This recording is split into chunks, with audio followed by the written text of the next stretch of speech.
You are listening to WHYL Carlisle. Stay tuned for the Real Estate Radio Guys program that's coming up next right here on Oldies 102.9 and AM 960. Good morning. How's everyone doing this morning? Good. How's it going? Hey, spring's here. Yes, it is. So, shout out to our producer who's currently experiencing some difficulties. Hopefully he gets well soon. We've got a stand-in guy back there. He's got a little bit of experience. I think he's been in the business for a couple of months. So hopefully he'll figure out what he's doing back there. And what are we talking about today? Well, we've got a pretty good show today. We're going to be talking with John Russell from Brokers Realty. He's going to be giving us some numbers on where the low inventory is, because as we've been talking about, the low inventory is just slowing down the market to an extent, and it's also making multiple offers very common. And that's our main topic today. Is we're going to be talking about multiple offers if you're a buyer or if you're a seller, and how you can maximize things off of that and either get your offer accepted if you're the buyer, or if you're the seller, to get top dollar out of those multiple offers.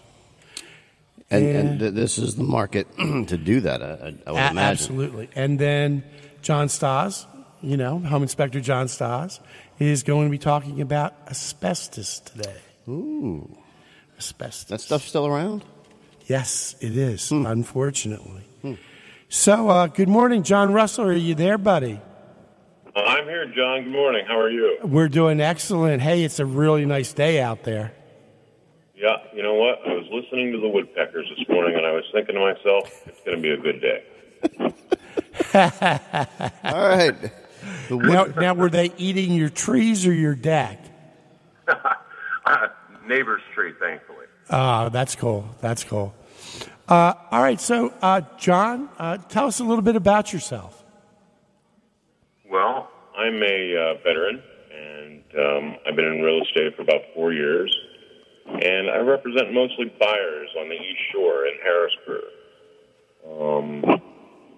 What else would you like to know? How long have you been in real estate? I know you've got your MBA. You're a pretty bright guy. At least, you fooled me so far.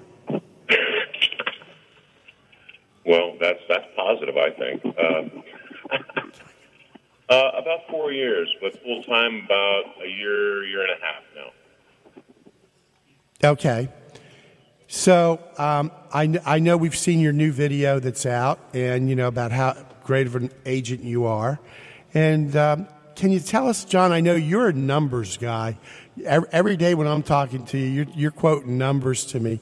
Can you tell people a little bit about what's going on in the market here in central Pennsylvania as far as our inventory?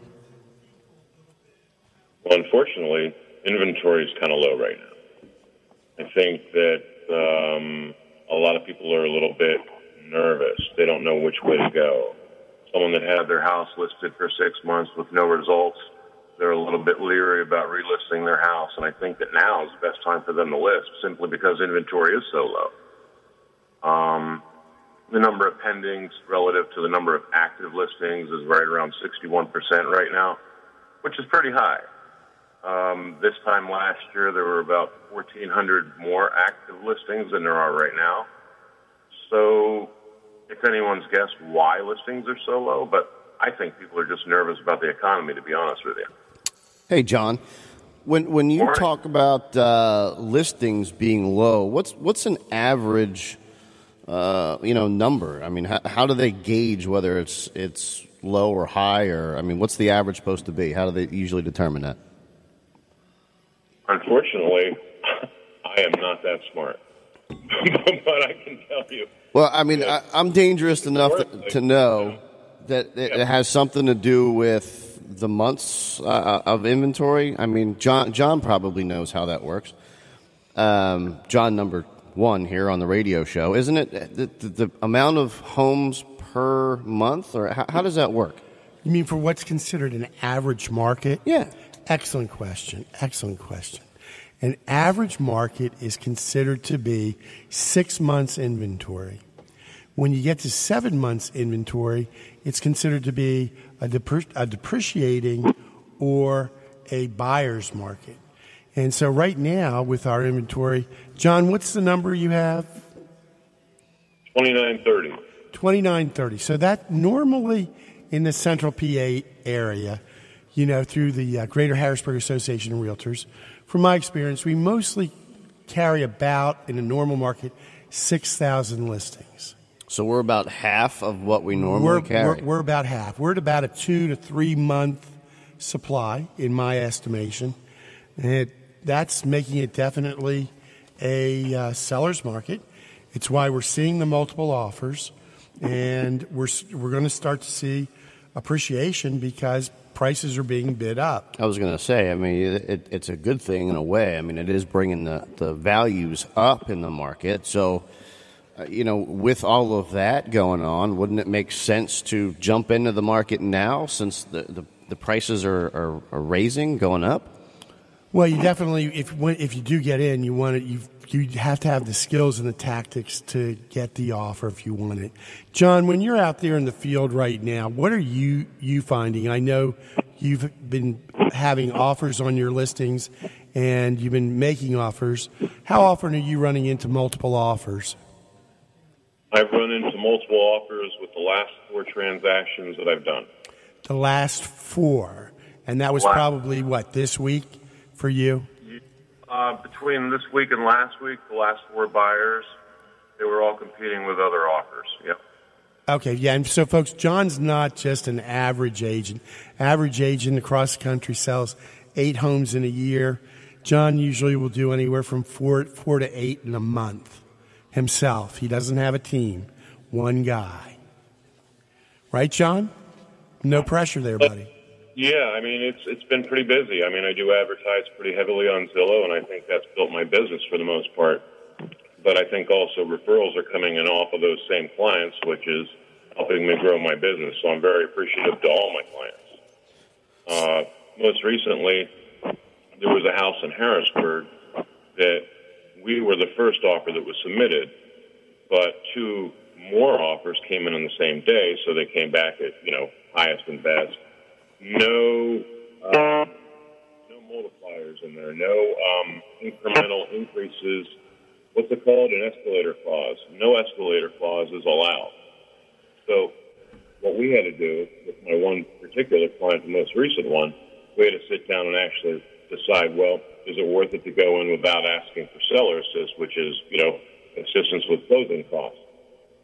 So I believe the list price on the house was $199.9. Our original offer was $195 and 5% seller assist. So when they came back to us for highest and best, well, we knew the property was worth about $215, and the buyer also knew that they could afford to do it without seller assist. So our highest and best offer went back at list price plus $100 without seller assist. Closed in 30 days, and we waived a few contingencies. So luckily, my buyer won. Now, this past week or in the last 2 weeks, have you had any multiple offers on any of your listings? No, unfortunately, I have not. I have talked to a few people who've gotten multiple offers on their listings, and most listing agents, as well as their sellers, are refusing escalator clauses because, quite frankly, it gets a little messy when that happens. So they've been asking for just simply highest and best offer. All right. Well, we're going to be going over that here later in the show. So, John, what's the best contact number for you for any of our listeners that's looking, for a top-notch realtor in the Greater Harrisburg area? Well, my cell phone number is probably the best number. I tend to have my phone with me most of the day, much to the chagrin of my wife. It's 717-317-7749. And, John, what's your website? Buyinharrisburg.com. It actually connects directly to the brokersrealty.com website as well. Okay, so spell that out for us. BUYINHARRISBURG. in Harrisburg.com. So is that like military spelling? No. I'm going to get you some green tea later today. So I got to tell you, John, I'm enjoying this conversation. I mean, it started off with woodpeckers. So now I know what to look for if my day is going to be good. I haven't seen any woodpeckers, so apparently my day is not going to be good. There have to be owls in the equation, too. If you get owls and woodpeckers, I think you're good to go. In the morning? Oh, absolutely. Wow, okay. I'll start looking for owls and woodpeckers. And I now have a new way to spell things. So next time you give me a call, I'll talk in code. Oh, fantastic. I look forward to it. All right. Hey, thanks for getting on with us this morning, John. Thanks a lot, guys. Have a great day. You too. All right. Well, we want to talk about offers. When you're making an offer right now, typically when you place an offer, the seller has three options. They can either accept it, they can reject it, or they can counter your offer. And that's been, that way ever since I've been in the business. But let's go through a little bit one of these options, some of these options here. Like we've got some really great tips for you here, folks. What John was explaining to you. Here are your normal options. Let's say you made an offer on a property. You found a home that you just love. They're asking $200,000, and you offer $190,000. And you ask for closing cost help from the seller of, let's say, the maximum $12,000, 6%.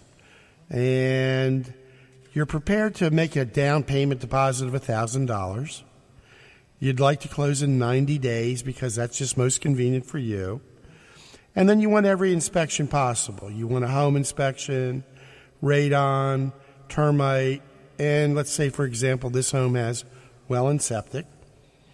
And you also notice that the husband there, the seller, has a really awesome pool table in his man cave. So you throw that into the deal that you'd like to have it. And on top of that, you're using FHA for the mortgage from an out-of-town bank, and your wife wants the house bad. You know what they say, right? What do they say? Happy wife, happy life? Supposedly, yes. Yeah. So what could you do if your agent is told that there's a multiple offer? They get that call in, they go to place that offer. John Russell goes to place that offer for you, and the listing agent calls back and says, geez, guy, got more offers coming in. Well, there's a series of things that you can do. First, you can change the price you're offering. You can even raise it over the asking price. If you're asking for closing costs, you may need to add that on top. So on that top of that $200,000, if you want closing costs, you might have to raise it up on top of that and then make your offer. But always realize that most mortgages for the property, the property's kind of appraised for the value equal to or above that sale price. So let's say we bump our offer to $206,001, and I'll tell you where that $1 comes in here in a minute. So we've built in half the closing costs we're asking the seller to pay. That may not be enough, as that is only $1 over the asking price if we're asking for the money back from closing costs, right? Correct. Right. So, the net to the seller is still the same. So you may want to raise it to $207,001. At least then you're giving the seller $1,000 more than asking. And another option is to ask your lender if they can bump you up to a higher rate and give you back a lender-funded credit you can use towards closing costs. Can you talk to us a little bit about that, Kingsley? Yeah. Most people are a little bit more rate sensitive than thinking about the whole picture a lot of times. So they'll call in and, what's your lowest rate? What's your lowest rate? And of course, it's smart to go out and shop different companies, at least two. Rates are market driven. But if you're short on closing costs by, a couple $1,000, and you've got a home in this particular scenario that's a $200,000 home, 1 percentage point is equal to 1 point on the loan. So 1 point is 1 percentage point. So let's just say your interest rates, they have ticked down, thank God, in the last week. So let's just say, for example, your interest rate for 30-year mortgage is 4.625. Well, if you were to take, let's say, maybe 4.75 or 4.875, you can actually get up to a point towards your closing costs. So up to $2,000 on this $200,000 home. Correct. Now, and that whole scale fluctuates on a daily basis, but let's just say, for example, it's a point, and you take a slightly higher interest rate, so your payment, instead of being $1,400, goes to $1,450 a month, but you get $2,000 towards your closing costs. So it saves you cash, and the interest is still deductible. Interest is still deductible, and it really isn't that big of a jump in your payment. Okay.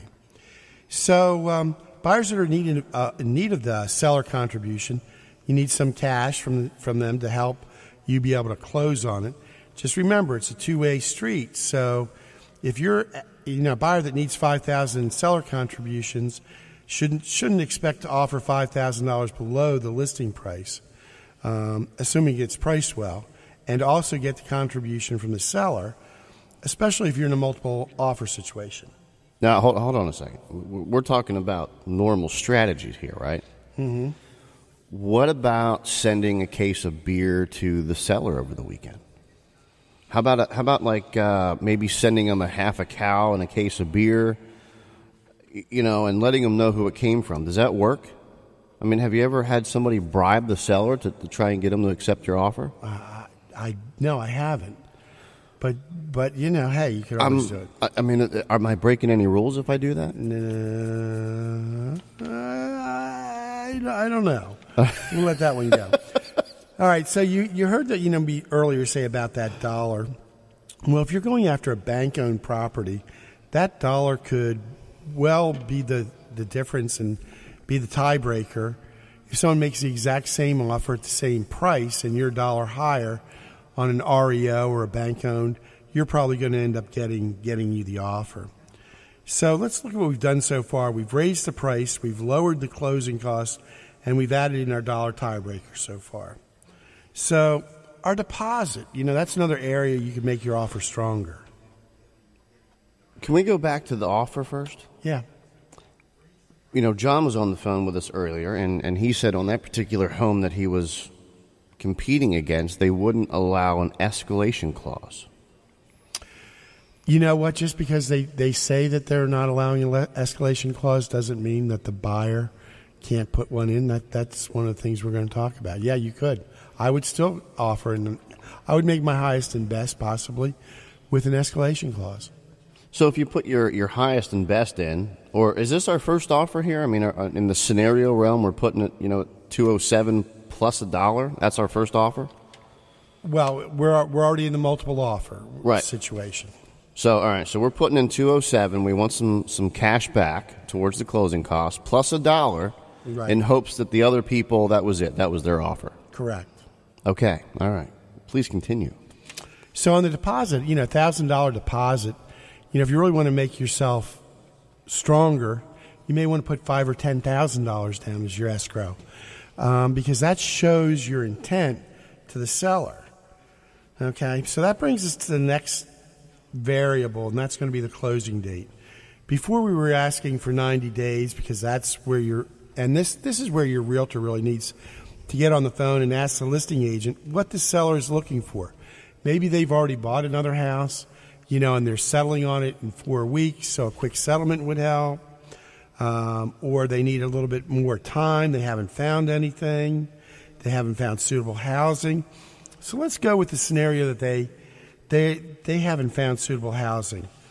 So you could write an offer to settle in 45 or up to 90 days at the seller's choice, or you could offer to settle in 45 days and offer the seller up front 3 2-week extensions if needed to find suitable housing, showing you understand they need to get a place. This could be the tiebreaker. If we have this in your offer, it makes it easier for them to accept yours. As another offer, they may need to counter back, and the potential buyer would have the right to accept their offer, counter their offer, or reject it. With yours, it would be a done deal if they sign it. What about leasebacks? Well, you could do a leaseback. But that's not to advantage to the seller to start paying you money. What if they need the cash out of the house? What if they're building a house? Well, you could settle early. Yeah, right? settle early. They take the cash. They need it to finish the building of their house. Absolutely. If that's what their agent says would be in their best thing, if you anticipate that and write that in the offer, you're going to be ahead of the game. So even an offer can be fine-tuned, if you will, with all these little nuances to make it work for you. Absolutely. And, it's part of what your buyer's agent should be doing. They should be asking some questions of the listing agent. So, how soon are the people looking to move? Have they already found a house? So that they can better write your offer. So having your part-time cousin in this particular scenario might not be your best option as far as an agent if you need all these wonderful little tools.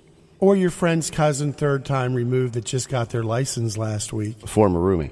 Yeah. Okay. Exactly. Right. Okay, so we've bumped the price to $206,501. We've reduced the amount of closing costs in half. We're asking the seller to contribute towards the closing costs. And, an interesting fact here, folks, the IRS lets both the buyer and seller write off the closing costs help paid for by the seller. The only time they let $1 to be counted twice. So, just tuck that in your head. And we're going to offer the seller the 3 extensions to find suitable housing. So now that brings us to the inspections. What do you think? I mean, you could waive all the inspections. Yeah, I don't recommend that. No. I mean, it depends on what the condition of the house is. If it's 2 or 3 years old and it was just built new. But when it starts to get old, it gets shaky. I want to have the home inspection.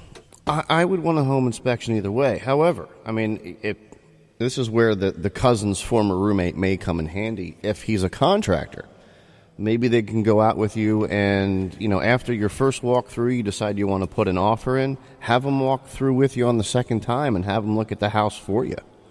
If there's nothing major, you can tell the major components of the house are good, the roof, the heating systems, all of that.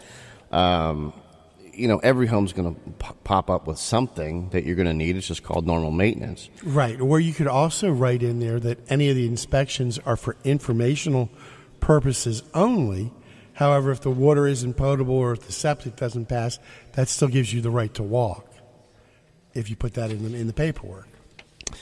True. And most of the time, if the water doesn't pass on a water test, chances are that would be your walk anyway from the lender's standpoint because you'll have a denial. So you're going to want your mortgage waiver in there. Correct. Because that at least will allow you to get your deposit back, especially if you're putting $5,000 to $10,000 down. So not doing an inspection, a particular inspection, could be the tiebreaker. Maybe you don't do radon, and the other offer has a radon test in there, and the seller doesn't want to potentially be on the hook for a $1,000 system, so they select your offer over another offer.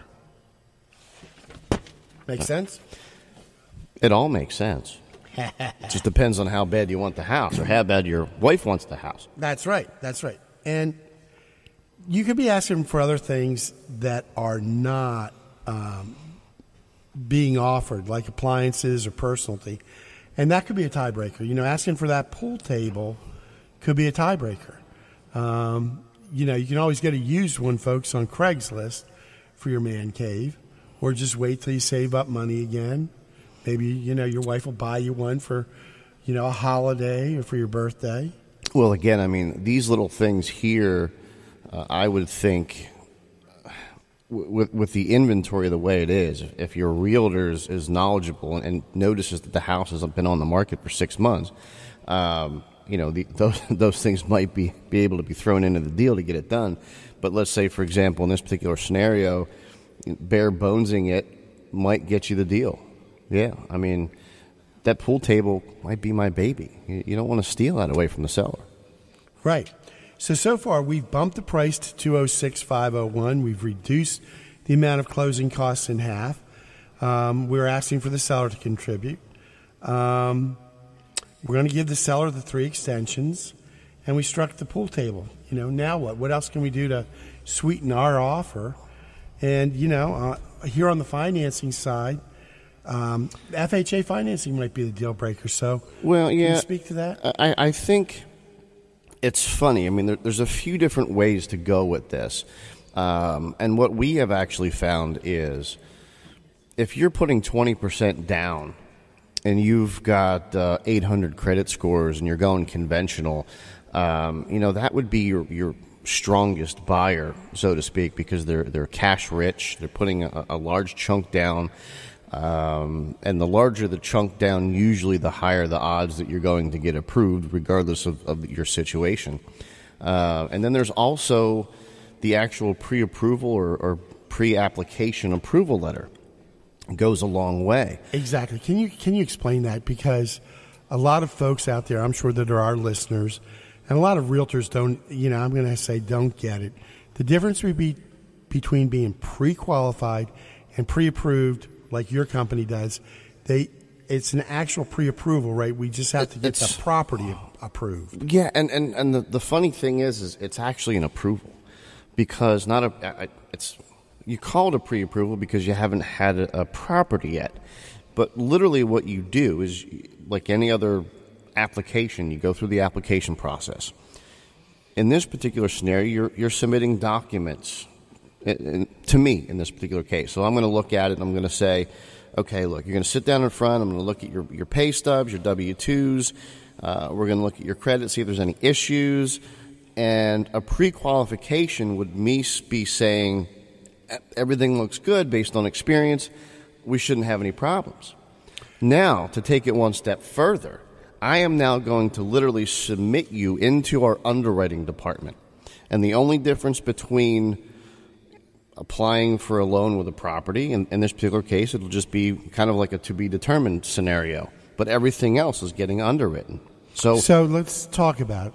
So if they're a W-2 employee, that means that they're verifying their employment. Maybe they're renting, so we're verifying the rent. We're getting that out of the way.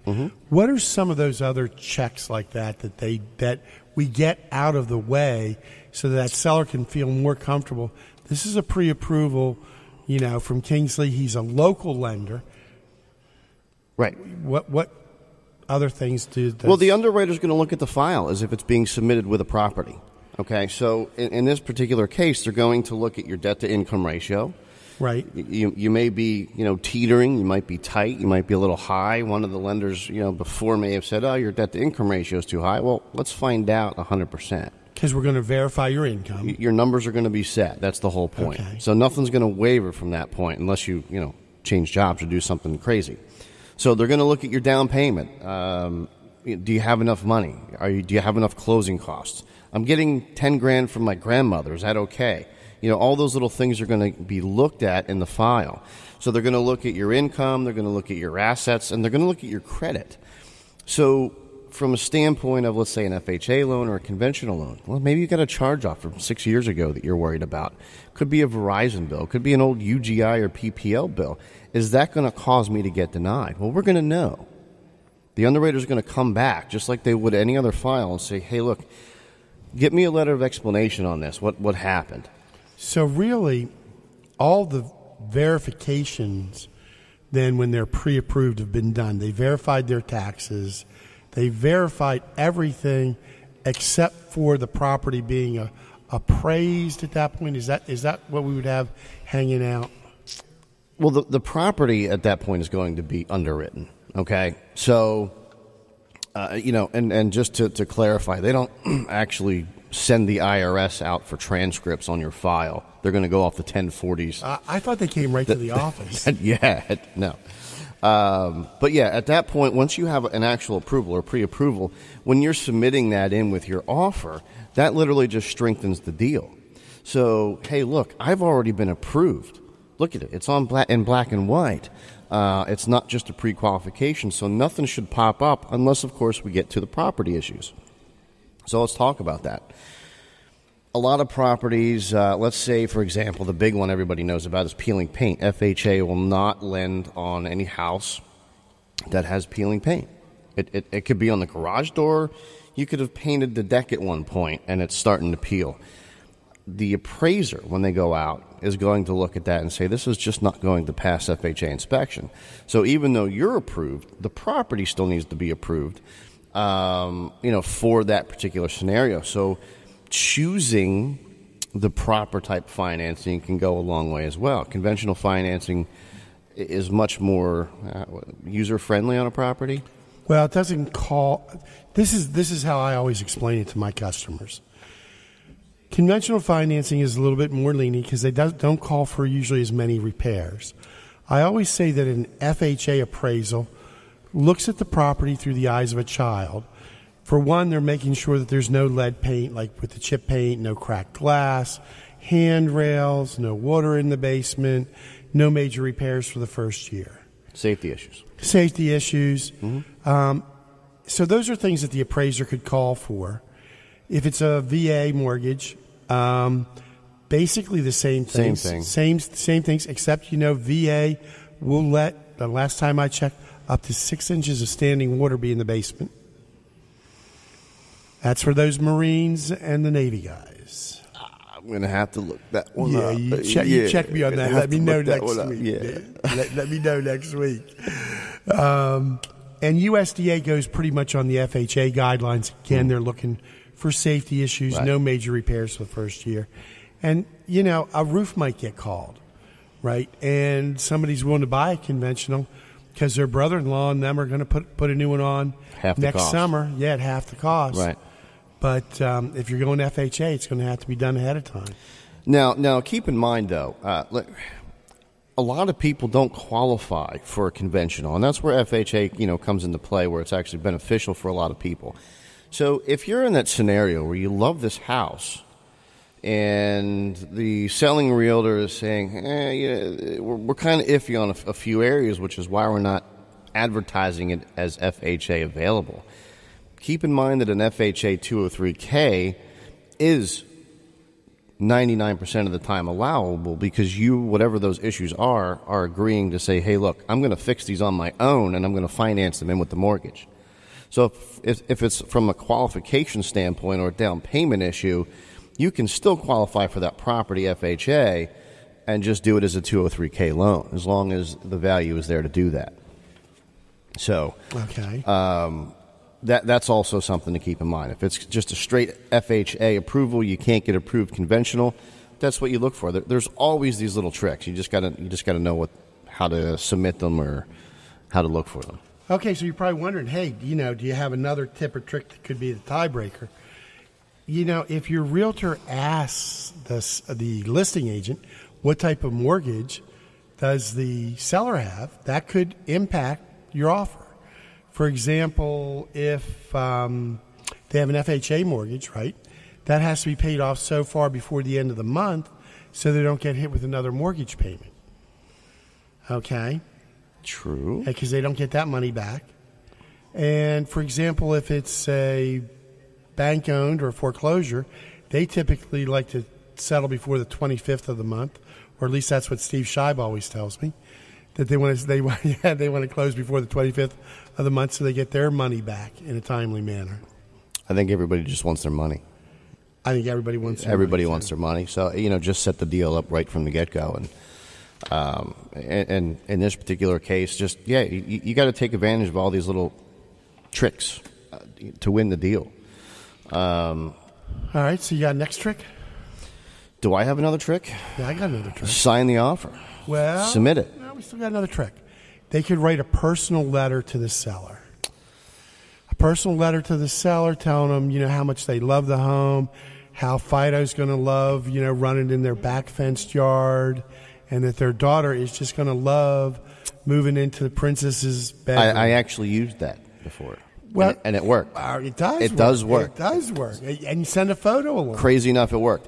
So I think that is kind of along the same lines as my Cal and case of beer, by the way. Just if you send the offer in with a case of beer and a Cal. Yeah. I'm thinking it's the same thing. It's close. Yeah, especially if you've got a guy that's got a nice grill out the back. He likes to barbecue. That's true. Yeah. See, all right, there you go. So, should we sum up those? Let me go over and just wrap those all up for you, just to give you a concise idea of things that you can do when you're making that offer, okay? So, one, you can raise the price. 2, you can cut down your closing cost help. 3, you can change your type of financing. 4, you could reduce or change or eliminate inspections. Not in any particular order, folks. You could give them the personal letter telling them about how much you love their home. You could, utilize the FHA or different types of financing that you may know that they have as the seller. And technical difficulties. We're going to get this Facebook stuff down, guys. We are going to get this Sorry figured out. for making you sick today, Mr. Morrow. We're trying to figure this video out. We thought radio was a big step. Now video is even a bigger step. How soon you close. Letting them have some time to go and get another house. Putting in an escalation clause. They're all excellent ways to just maybe make you be the offer that they select. And when we come back after we talk with John Stossman ViraQuest about asbestos, we're going to talk about things that the seller can do to maximize their return, okay, on that offer. So, John, are you there? Hey, John, how are you doing this morning? Good, how are you? Good. It's a beautiful day out there, isn't it? Yeah, hopefully it's going to be getting more beautiful by the hour. It was outstanding when I came into the station. I'm hoping for a wonderful day. So, buddy, today we're talking about asbestos, right? Yeah, and I always try to find something that'll really help people with their homes, like a helpful tip or a safety item. So for asbestos, the big safety item that I have to share with people is if you have asbestos on your pipes in your basement, don't try to wrap it with, let's say, duct tape. I see a lot of times people try to wrap it with duct tape, and they think that's going to, protect the asbestos. So wait, John, that asbestos, are we talking about something that might be like on a radiator pipe, or that? Are we talking about that wrap that goes around it? I've seen it going from like the floor to the ceiling. Yeah, what I'm talking about is when you have a hydronic, water-based or steam-based heating system, and you have the pipes that go through your basement, the hot water supply and return pipes. People, that's a place where you find asbestos a lot of times in an older house, and a lot of times people will try to encapsulate it with duct tape or plastic, and what ends up happening is you disturb it and you cause a lot more of it to get into the air than you would wrapping it a different way. I'm going to give a tip on how a homeowner can do it themselves. Ideally get a professional. Sometimes that's costly. So here's my tip on how to wrap it a safer way. So number one, anytime you're working with it, you want to get a mask that has a magenta-colored filter, which is like a purple color, which is a HEPA filter. The filters are color-coded, so magenta is a HEPA filter, which will protect you from asbestos fibers. So the idea is you do not want to disturb the asbestos. So here's a homeowner way to, ideally, as I said, you want to have it done by a professional, but if you're in a situation where you can't afford that or you want to try to do it yourself, here's the way to do it. So you get latex paint and you get an old T-shirt, a cotton T-shirt, cut the T-shirt up into strips, dip it into the paint, and then you gently drape it over the asbestos, and that'll dry hard like a cast. So that's a way, without disturbing it or putting pressure on it, that you can wrap it yourself. So, John, the three main areas that I've seen asbestos over my years of experience has one been where it's been wrapped around the pipes or on like a furnace where it looks like some ugly gauze that they wrap the mummy in. And then I've seen there's like floor tiles, too, that are also made from asbestos, correct? And then there's also siding that's asbestos, and there's even roof tiles that are asbestos. Is that pretty much all the areas, or am I missing something? Yeah, the EPA's definition of what should be considered asbestos, if it's made before 1980, of flooring material, insulation material, or wall material, or roof material, should be assumed to be asbestos unless tested to prove otherwise. So it covers a huge array of materials that were manufactured during that time period. So yeah, the key thing with asbestos is it's called friability, and what that means is how easily it can become airborne, how easily it can be crushed, like between your fingers. So there's different levels of risk or danger associated with these different materials. For example, floor tile. With a floor tile, it's pretty hard for that to become airborne to be an inhalation hazard unless you would, let's say you're removing it and you break it into pieces, that could actually cause it to become airborne. But the more friable the material is, the more easily it can become airborne, and then therefore the more dangerous it's considered. John, but up in the attic, I mean, I've heard, that old insulation, that's called what, like rock wool? That's not asbestos, is it? When you're talking about attics, rock wool is not asbestos, but in the attic there is one type of material that can have asbestos in it, and it's called vermiculite insulation. So when you have vermiculite, that can contain asbestos. John, what's that vermiculite look like? I mean, when I picture that in my mind, I'm picturing sort of like little, almost like looks like stones, and it's a little bit shiny. Is that vermiculite? Yes. Yeah, it's kind of a gold color, and it has some shiny surfaces, and it looks like little pebbles. And yeah, that's correct. Okay, and they used to use that for insulation? I haven't run into that, so I mean that must be over at Kingsley's house. Yeah, it was mined at a mine in Montana, and they're using it for insulation. Everything was working great. Then they realized that where they were digging it out of the ground, that they hit into an asbestos vein, because it's mined out of the ground. So a lot of the stuff that they were shipping out was mixed with asbestos.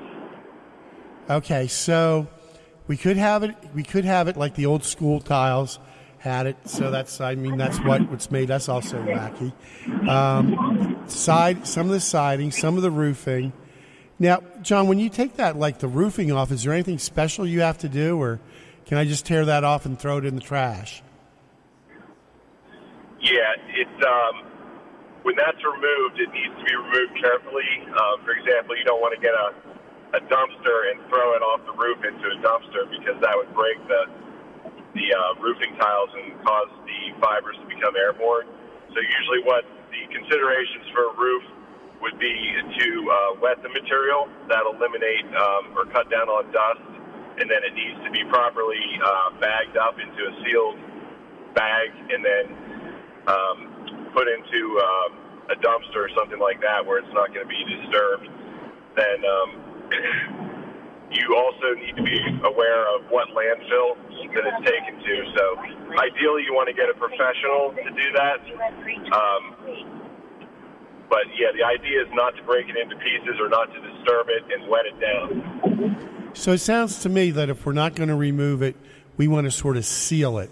So if I had like an asbestos tile roof, would I be able to use one of that, I've seen it now, that spray foam roofing where they come out and they just spray the foam on your roof? Would that be acceptable? Spray foam roofing, like on the underside, or I'm not sure. Well, I mean right on the top now. I'm hearing that they actually do that even in colors, that they can actually spray that over the asbestos tile. What? Okay. Yeah, I haven't heard of that. Yeah. But yeah, I mean, that would seal it in, right? So that's what we're looking to do. Yeah, for example, asbestos siding, things like that, where it's used on a house an application where it's non-friable or where it's hard for it to become crushed or damaged. A lot of times it can go with regular siding right over that. With roofing, I haven't heard of that spray foam roofing.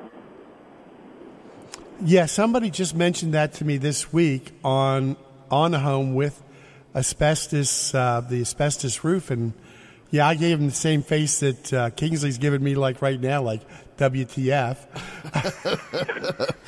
Spray foam on the outside. Hey, it could be a new trend. I mean, the next thing you know, you'll have like tie-dye colors. And you can get it in colors. Yeah, you get it in colors. Yeah, nice.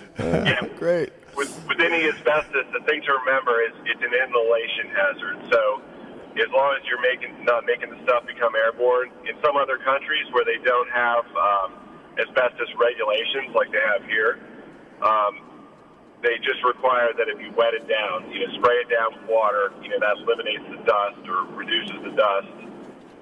So that's the things to remember if you do have it in your home. Just don't disturb it. What happens with the asbestos that's on piping in your basement for a hydronic-based heating system?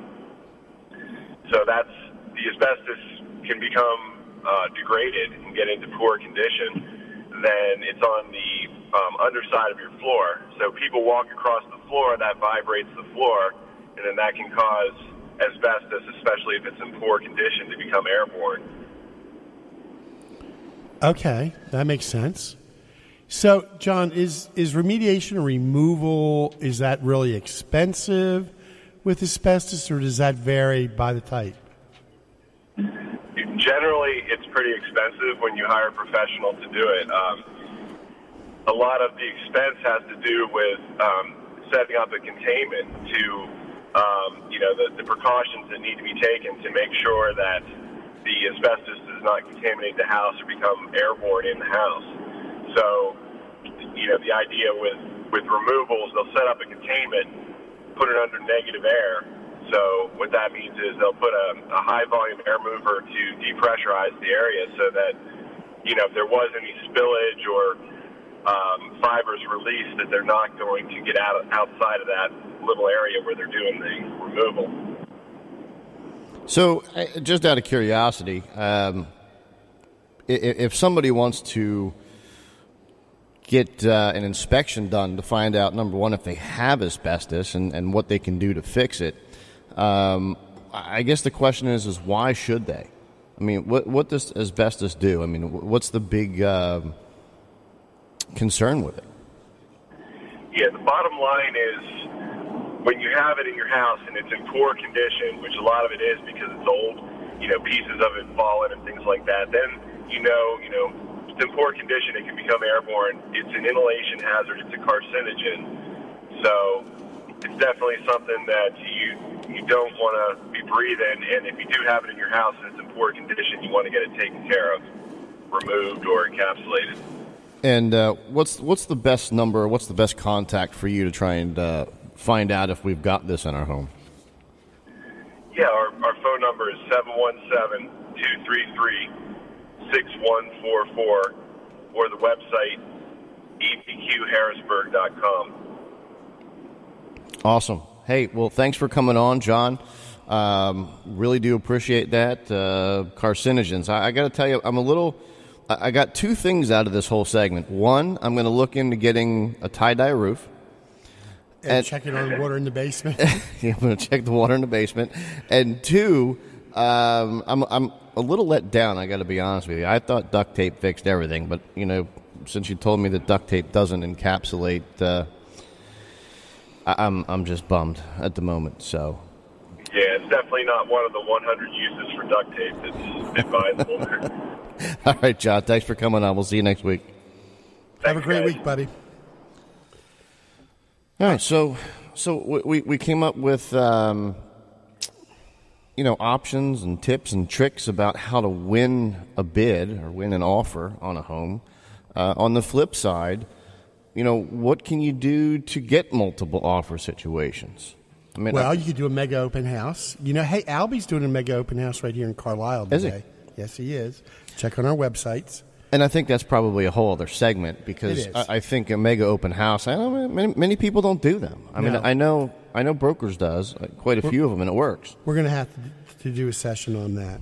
But I mean, if they have multiple offers. Okay, you're the seller and you get multiple offers. I get What's multiple next? offers. I've got like 5 of them sitting in front of me because Okay. my house is gorgeous, okay? Okay. It's got tie-dye roof and duct tape pipes. Everybody came in. They love it.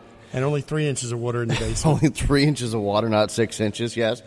And they all happen to be, hero people. So they're all coming in. They're getting great deals. They've all got 5 different offers. Now, I have to choose which one's the best. And then I also have to figure out, can I get them to, squeeze a few more bucks out of them? Right. So what you really want to start off with is you're going to want to start off with a chart. You're going to want to make a chart, or your realtor should be making a chart for you as they're sitting there going over the offers. You want to start with the price, but don't end there, because I may be giving, the one offer may give you a higher price, but be asking for money back in closing costs. So don't focus on the price, focus on your net.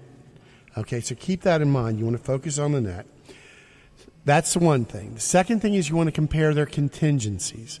So contingencies would be things like the financing, the inspections, and you want to rank them out so that you can compare each offer to see. All right, well, is one offering no inspections? Does one have all inspections? The next thing you want to do is consider the buyer funding. How are they paying for it? What type of mortgage? Do you have one that's conventional? Do you have one that's cash? Cash means no appraisal. I mean, that could be And a quick settlement. And a quick settlement. It really could be a home run. Even if it may be a little bit less, might be something for you to look at. So you want to look at the funding. You want to look at not only are they pre-qualified, are they pre-approved, is it a local lender, or is it some lender you've never heard of from East Jabip? You know where East Jabip is, don't you? No. I don't either, but I heard it's in New Jersey. Is that where BFE is as well? No, that's in Egypt. Okay. That's in Egypt.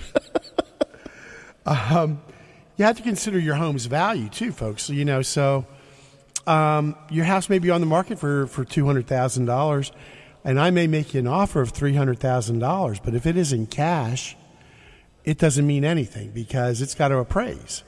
So you have to be realistic there.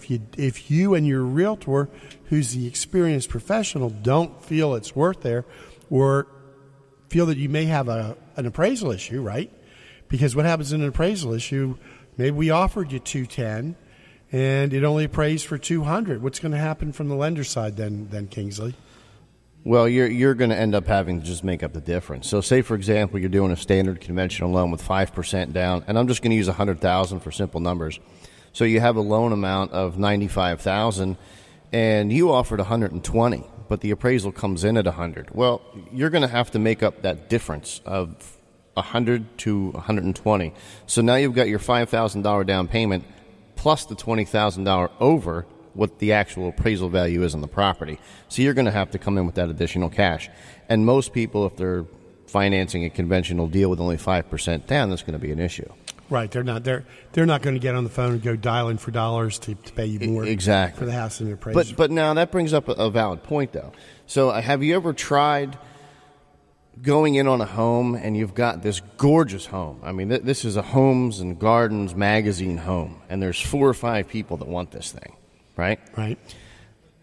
And it's on the market for $400,000, okay? And you've got a multiple offer situation. Well, who's to say that I don't come in and offer $480,000 for this property? Just knowing that it's not going to appraise. Knowing that it's not going to appraise. It's going to come in at, let's say, $400,000 on the nose. Right. So I'm under contract for the property, but the appraisal doesn't come in for this $480,000. Now all of a sudden, hey, look, I can't give you $480,000. I can only give you $400,000. Yeah, it's an $80,000 gamble. Well, yeah. Let's try that this week. Not with my money, though. Yeah. Someone else's. The next thing you want to put onto that chart is you want to consider the closing periods. What's their time frame? Does it work for you? Is it in your best interest? Are they looking to settle in 45, 60, 90 days? And see, who's the most favorable for you on that. And then you've got to look at the buyer's extras. You know, what are they asking for? Are they asking for the pool table? You know, are they asking for anything out of the ordinary? One time I had someone ask for a cat. They got it. It was a divorce. They got it. They asked for it in the contract. A cat. A cat, yeah, right here in Mechanicsburg. Yeah, it was on a farm, and the husband and wife were getting divorced, and they were just thrilled that the little girl wanted the cat, because when we were sitting there, she made me write it in the contract. And that made the deal. Well, it definitely helped with the deal. So can we go back to price for a second? Because Sure. I'm a seller, and I see 5 offers in front of me. Can I go back to each one of them, like in a row, and say, hey, look, I know you offered me 100, but so-and-so over here offered me 105. Valid point. You can only counter one offer back at a time, or the trick a lot of agents will do is they'll do highest and best, and they want everyone to throw in their highest and best. My opinion, that's not in the best interest of the normal seller.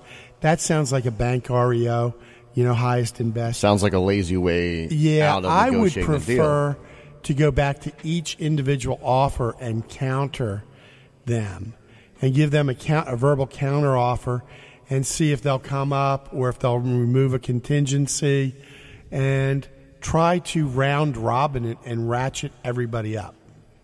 So I go to buyer A, and I say, you offered me 100, right? Right. And I tell them, look, I've got a multiple offer situation. And offers are not confidential, folks. Unless you write it in your offer that you want an offer to be confidential, the realtors have no reason not to disclose what the other offers are. Okay, but here's the question for those people out there listening.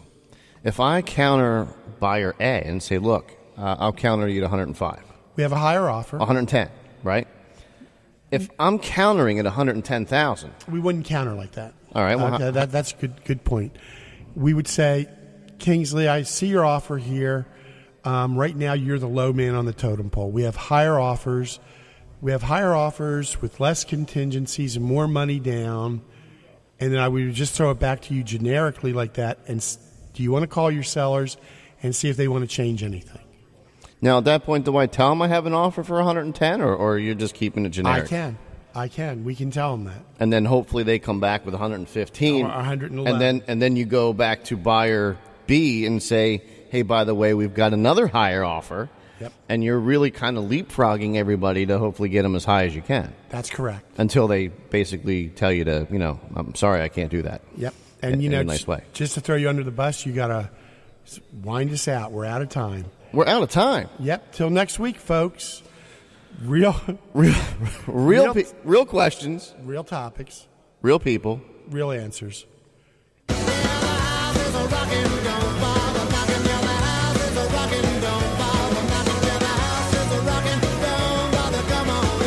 You've been listening to the Real Estate Radio Guy with real estate broker John Rainville. Listen each week at this time and learn all about buying and selling, mortgages, market conditions, property maintenance, and much more. It's brought to you by GSF Mortgage Corporation, EnviroQuest Inspections, and SearchHomesInPA.com. It's the Real Estate Radio Guy, Saturday mornings at 8 on Oldies 102.9 and AM 960 WHYL. WHYL. Joe Ricky in the morning. WHYL.